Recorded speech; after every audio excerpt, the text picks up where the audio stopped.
Hello everyone. तो आज के इस लेक्चर में हम पढ़ेंगे national parks in Jammu and Kashmir. तो जम्मू एंड कश्मीर में कौन कौन से इंपॉर्टेंट नेशनल पार्क्स हैं, हम उसको एक एक करके करेंगे डिस्कस। So let's start. तो अब हम बात करेंगे हेमिस नेशनल पार्क के बारे में। तो हेमिस नेशनल पार्क बेसिकली कहाँ लोकेटेड है? It is located in the Ladakh region. Okay, and it is the largest national park in South Asia. तो साउथ एशिया का सबसे बड़ा नेशनल पार्क है ये। इसकी इस्टेब्लिशमेंट 1981 में हुई थी। और ये फेमस क्यों है? क्योंकि यहाँ पे स्नो लेपर्ड्स की डेंसिटी सबसे ज़्यादा है। तो स्नो लेपर्ड्स के लिए बेसिकली ये फेमस है। और इसी पार्क में एक मोनेस्ट्री है जिसका नाम है हेमिस मोनेस्ट्री, जो इसी पार्क में लोकेटेड है, and that is 400 years old. और इसी पार्क की बाउंड्री पर इंडस और जंस्कर रिवर मिलते हैं। ठीक है, तो इंडस और जंस्कर रिवर इसी पार्क की बाउंड्री पर पाए जाते हैं। और यहाँ पर एक पीक भी है जिसका नाम है स्टॉक कांगरी पीक।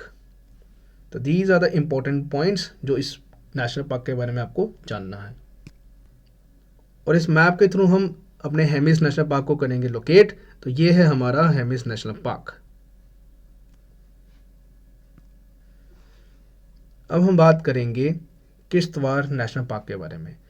ये बेसिकली किश्तवाड़ डिस्ट्रिक्ट में लोकेटेड है।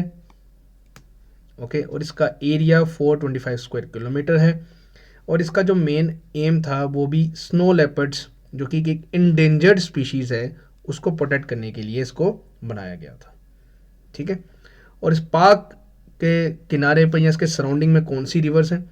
इसके सराउंडिंग में है रेने रिवर जो इसके नॉर्थ में है, किबर नाला इसके साउथ में है, और इसको ग्रेट हिमालयाज पार्ट में, दो पार्ट में इसको डिवाइड करती है। ईस्ट में मेन आपके हो गया ग्रेट हिमालयाज, और मारवा रिवर इसके वेस्ट में है। और कुछ इंपॉर्टेंट एनिमल्स इसमें जो लोकेटेड हैं वो है बेसिकली आपकी musk deer, Himalayan black and brown bear, hangul जिसको कश्मीरी स्टैग के नाम से भी जाना जाता है, स्नो लेपर्ड एंड आइबेक्स। अब हम बात करेंगे डचीगम नेशनल पार्क के बारे में। तो ये बेसिकली पार्क कहाँ पे लोकेटेड है? ये श्रीनगर सिटी के पास है और उससे 22 किलोमीटर की दूरी पर है। ठीक है, ये पार्क बेसिकली प्रोटेक्टेड है सिंस 1910 से। और इस पार्क में बड़ी फेमस लेक है जिसका नाम है मार्कर लेक, जो कि ड्रेन आउट होती है एज अ रिवर दागवन। और इस पार्क की फेमस बात है, इसमें एक स्टेट एनिमल जो हमारा दैट इज़ हंगुल, वो इसी पार्क में इंक्लूडेड है, जिसको कश्मीरी स्टैग के नाम से भी जाना जाता है।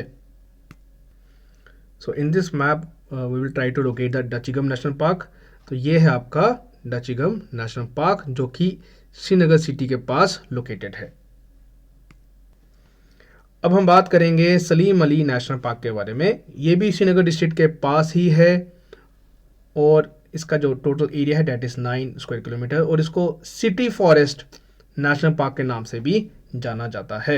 और इसकी इस्टेब्लिशमेंट हुई थी 1992 में, और इसको नेम किया गया था एक फेमस नेचुरलिस्ट के नाम पर, जिनका नाम है सलीम मोइजुद्दीन अब्दुल अली। सो इन दिस मैप हम सलीम अली नेशनल पार्क, जिसको सिटी फॉरेस्ट नेशनल पार्क से भी जाना जाता है, उसको लोकेट करेंगे। ये है आपका सिटी फॉरेस्ट नेशनल पार्क, जो अगेन डचीगम नेशनल पार्क और श्रीनगर सिटी के पास है। तो ये है आपका सिटी फॉरेस्ट नेशनल पार्क। अब हम बात करेंगे काजी नाग नेशनल पार्क के बारे में। इसकी खासियत ये है, it is on the north bank of the Jhelum, और ये LOC के बहुत पास है, बारामूला डिस्ट्रिक्ट में। ठीक है, जो कि श्रीनगर से 70 किलोमीटर की दूरी पर है। ये पार्क बेसिकली करगिल वॉर के बाद बनाया गया था, और इसको बनाने का जो मेन कारण था to protect rare wild goat जिसका नाम है मार्खोर। मार्खोर एक वाइल्ड गोट है, उसको प्रोटेक्ट करने के लिए इसको बनाया गया था, which is basically endangered right now. ये जो नेशनल पार्क है ये 2 वाइल्ड लाइफ सेंचुरीज और एक कंजर्वेशन रिजर्व की मदद से बनाया गया है। बेसिकली एक है Limber and Lachipora wild life sanctuary, और नगनारी कंजर्वेशन रिजर्व। इन दोनों की मदद से ये नेशनल पार्क बना है। तो बेसिकली आप ये समझ सकते हैं कि इन दोनों के एरिया को जोड़ के ये नेशनल पार्क की फॉर्मेशन की गई है। सो इस मैप में हम अपना काजीनाग नेशनल पार्क को लोकेट करने की कोशिश करेंगे। तो ये है आपकी वुलर लेक और ये है आपका काजीनाग नेशनल पार्क। जैसे और ये आपकी है सिटी ऑफ श्रीनगर। तो श्रीनगर से यहाँ पर नॉर्थ वेस्ट डायरेक्शन में काजीरंगा नेशनल पार्क लोकेटेड है। So these are the major national parks in Jammu and Kashmir. Thank you.